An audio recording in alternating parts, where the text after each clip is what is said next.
Hello, and welcome to Behind the Music Desk. Hopefully you're joining us just out of the 7 o'clock news. We are going to be talking about what you just heard on that, some brand new discoveries, as well as stuff that's just been added to rotation on ERS. We're half of the music staff. I'm Phil. I'm Hope. And I'm Nina. And we're starting our chat tonight with a new song from Lindsey Buckingham and Christine McVie, of course. A couple of legends. From Fleetwood Mac. The song's called In My World, and it's off of a self-titled record they're putting out on June 9th.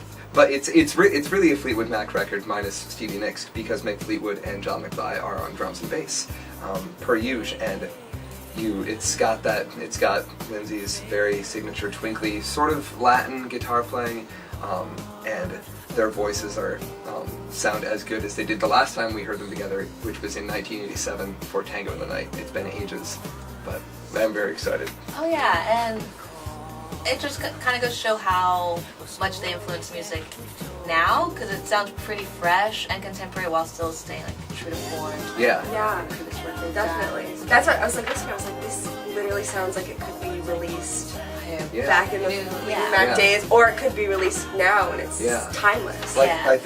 It's a cool combination because Lindsey's kept doing solo stuff, but Christine hasn't released much music in a long time. They're both really energetic songwriters, so putting those two things together will create some really interesting results, I think. Yeah, and this is such a bop. It's so fun. This song, it's been stuck in my head since the first time I've heard it. Yeah. And I love it. It's so cool. So that album's out on June 9th. Cool. Next up we have a new DeMarco song, On the Level. This is from his new album coming out on May 5th, This Old Dog. However, the album has leaked. It is actually out. It is leaked.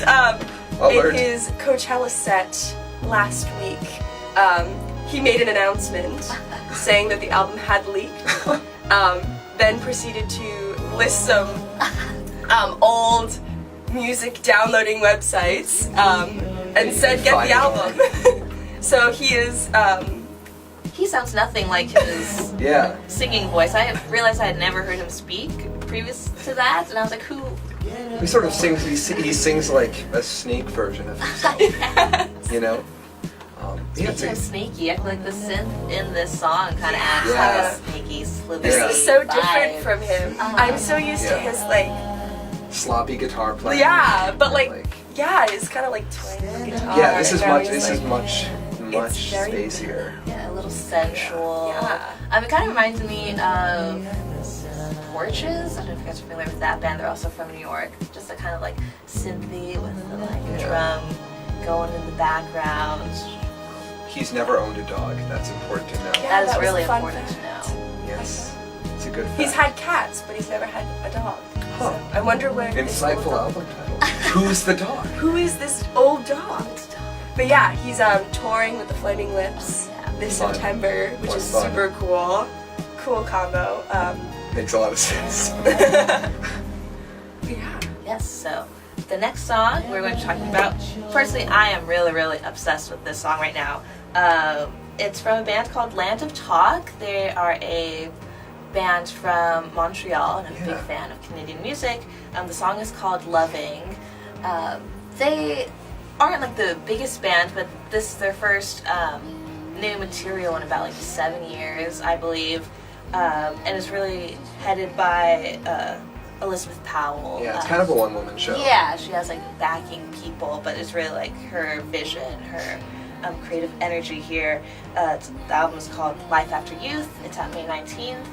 I love her voice. Yeah, I think it's it really very breezy. I know. I love this song. It's just it's just beautiful. It's very immediate. Well, I was thinking about her voice because I could also see that being the biggest weakness maybe, because she sounds so young and youthful. I'm pretty sure she's in her late 30s, so she's kind of got this eternal youth thing going on with her voice. Yeah. But I think all of the instrumentation and even the way she uses her voice adds a more mature sound to it. Especially at the end when the guitars get really gritty, it sounds even nicer. Yeah. conjunction with her softer voice.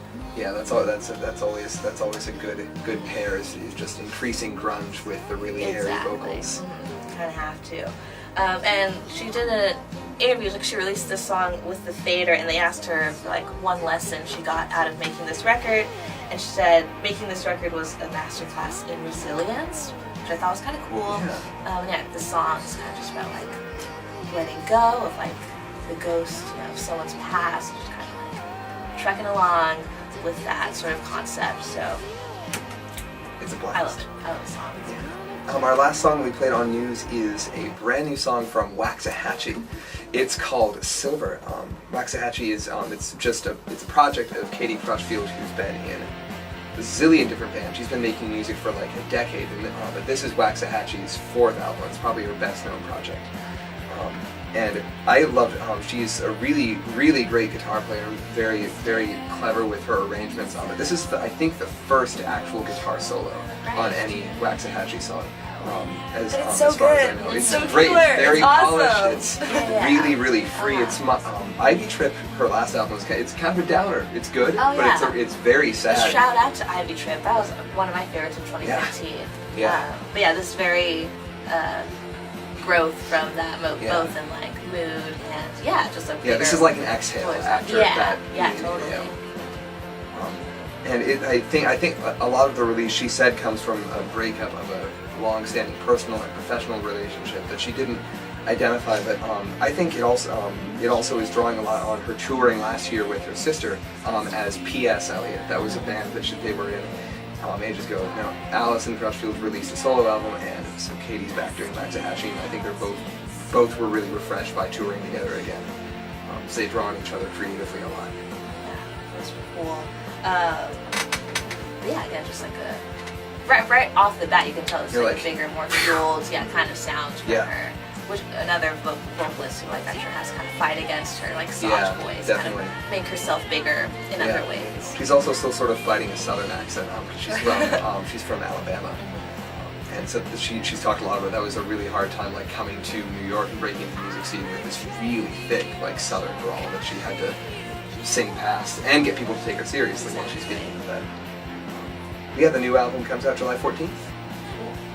Alright, so now we're going to be moving on to a few songs that we have added to the radio station, so you'll be hearing a lot more of them on air. The first one we're going to talk about is a new one from Ryan Adams. It's called To Be Without You, off of his album Prisoner that came out earlier this year. And this is devastating. Yeah. This is a devastating It's a sad song. So sad. But it feels... Okay, so basically when he announced this like song on Instagram, he said writing this broke my soul in a zillion pieces, and just kind of like more talking about the album, he said it's a map for anyone who got lost, like I got lost. It's hope for anyone who's forgotten what that is. And I feel like that hope concept definitely shows itself in this song because lyrically it's like crushing, but like sonically, it makes me feel like I'm laying in the grass. When we first listened to it, I thought it was a John Denver song. Like just his voice is much more open. It's more country than he sounded in a while. It's sonic and lyrically, it's very different. Very different. Yeah, it's a tough one to listen to, but I like how cyclical it is. There's no chorus. There's no chorus. Each it's just like 4 verses that basically stick to the same structure, 6 to 5 lines. They all start with like, I can't, it's so hard to be without you, and then ends with nothing matters anymore. Oh man. Yeah, lyrically awful, sonically, it kind of sounds like a breath of fresh air. So it felt way different from the first song we were playing. Yes, Do You Still Love Me? Yeah. Which is Less still angry. quite heavy. Oh yeah. It's a heavy album. Yeah, it is a heavy album. Gotta do it. And our second ad is the XX I Dare You. This is off their new album that just came out. I See You. I See You. This is super cool, super XX. Yeah. And very different from what they were doing with On Hold, which is like everyone's first taste from the album. Yeah, that was much clubbier. Oh yeah. This kind of gives more of a lighter vibe. I don't know why I always like when I think of the song, I think of VCR, but just like Yeah, more classic grown up. XX. Yeah. So yeah, a bit more optimism, but still like also lyrically, it's kind of like it's like a love song certainly, but like it's kind of talking more about like addiction and like stuff of that nature. Which I think adds to the interesting factor of this song. A little darker. Yeah, but recently in March, they just did this kind of festival This was awesome. project thing called Day and Night. And it was a 7-day residency at the O2 Brixton Academy. This thing, oh my gosh. They had all these like musicians and charities and organizations like come and work with them. Like movie screenings, artists, talks, interviews. There's this amazing documentary on it. It's on their YouTube channel. Definitely check it out because it's like so cool. It's like 20 minutes, but like I was totally wrapped up in it. Totally reimagining what like a live music experience can be. It's not just like you show up, it's the show and you leave. It's very like immersive and community building. Yeah, they talked a lot. It was more about, you know, collaboration of artists and like, you know, what it means to, you know, have art be such a leading factor in a community and what that can do to a community. And that's really cool. You know, you never really see artists like come out and talk about like what art means to their community and what, you know, their community has done to kind of it's more shape engaging them. and less performing. Right. Yeah. That's awesome. Great. Yeah, so that brings us to the end of our list. Be listening for the ads on air and more 7 o'clock news next Tuesday night. We'll see you next week. I can hear it now like I heard it then.